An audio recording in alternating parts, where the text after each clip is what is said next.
August आणि 23 ऑगस्टच्या ह्या 2 दिवसामध्ये राज्यामध्ये सांगायचं झालं तर इकडं विदर्भामध्ये अमरावती जिल्हा, अकोला जिल्हा, वर्धा, नागपूर, भंडारा, गोंदिया, चंद्रपूर, यवतमाळ, वाशिम, हिंगोली ह्या परिसरामध्ये काय होणार आहे, आज उद्याच्याला बऱ्याच भागामध्ये पाऊस पडणार आहे म्हणून हा अंदाज विदर्भातल्या शेतकऱ्यांना घ्यायचा.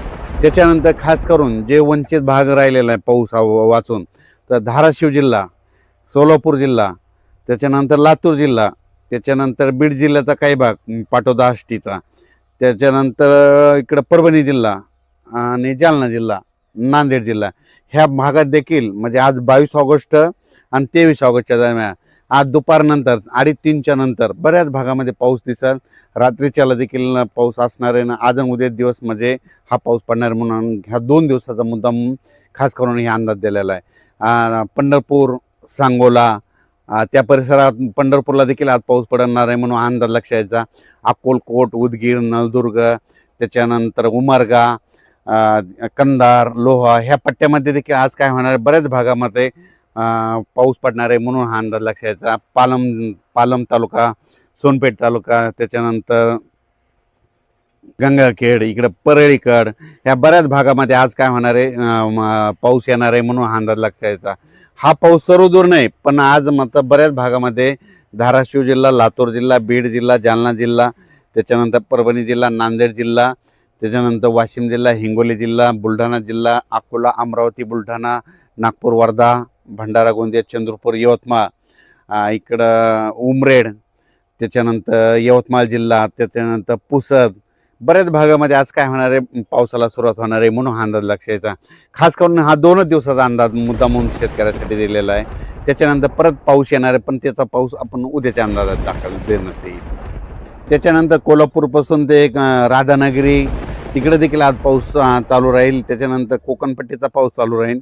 इगतपुरीचा पाऊस सुरूच राहील. इगतपुरीला पाऊस पण जोरात पडत असल्यामुळे नाशिकडे काय होईल, सरी येत राहतील म्हणून हा अंदाज त्यांनी देखील लक्षात द्यायचा. इकडं संगमनेरच्या म्हणजे पश्चिमेकडं त्या अकोले त्या परिसरात सरीच राहतील म्हणून हा अंदाज लक्षात यायचा. म्हणून हा राज्यात आज 21-22 ऑगस्ट 22 आणि 23चा पाऊस सगळीकडे पडणार नाही, फक्त विखुरलेल्या स्वरूपाचा पडणार आहे म्हणून हा अंदाज लक्षात यायचा. कन्नड आणि सिल्लोड, संभाजीनगर जिल्ह्यामध्ये तिकडे देखील आज बऱ्याच भागात दुपारनंतर पाऊस येणार आहे म्हणून हा अंदाज त्यांनी लागला. तर सप्टेंबरच्या पहिल्या आठवड्यात सप्टेंबर-ऑक्टोबर परतीचा पाऊस चांगला पडणार आहे म्हणून सर्व शेतकऱ्यांना लक्षात यायचा.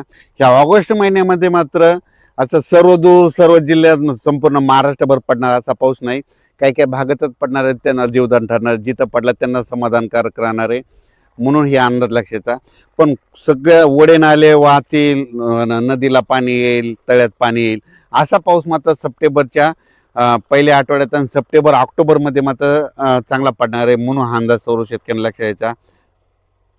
राज्यात सप्टेंबरचा पाऊस एक चांगला राहणार आहे आणि त्याच्या सप्टेंबरचा पाऊस आणि त्याच्यानंतर परतीचा पाऊस निवाडा करणार आहे, खरीप पण रब्बीचा निवाडा करणार आहे. कारण की त्या परतीच्या पावसावर दोन्ही अवलंबून असतं आहे. एक तर खरीप पण येतं आणि रब्बी येतं, राहिलेलं पेरणी देखील होणार आहे म्हणून हे सप्टेंबर-ऑक्टोबर महिने खास शेतकऱ्यासाठी चांगला पाऊस आहे. या ऑगस्ट महिन्यामध्ये मात्र मोठ्या पावसाची अपेक्षा करू नका. फक्त अपेक्षा केली तर फक्त कोणासाठी म्हणजे ह्या महिन्यात देखील ऑगस्ट महिन्यात देखील पाऊस आहे, फक्त कोणाला भेटणार आहे मोठा मुसळधार भंडारा, वर्धा, गोंदिया, नागपूर, उमरेड ह्या परिसरामध्ये मात्र त्यांना मात्र ह्या ऑगस्टमध्ये देखील त्यांना मोठा पाऊस आहे. पण महाराष्ट्रात मात्र उर्वरित राज्यात मात्र उर्वरित जिल्ह्यात उर्वरित ठिकाणी मोठा पाऊस सध्या तर नाही, फक्त पिकाला लागल तसा धन झोप्या पाऊस आहे, पीक झोपणाराच पाऊस आहे म्हणून हे लक्षात घ्यायचं. सर्वत्र पाऊस कधी पाहायला भेटेल, सप्टेंबर-ऑक्टोबरमध्ये भेटेल. म्हणजे सप्टेंबरच्या आणि तुम्हाला सांगू इच्छितो सप्टेंबरच्या पहिल्या आठवड्यातच चांगला पाऊस येणार आहे म्हणून हे अंदाज देखील सर्व शेतकऱ्यांना लक्षात यायचा.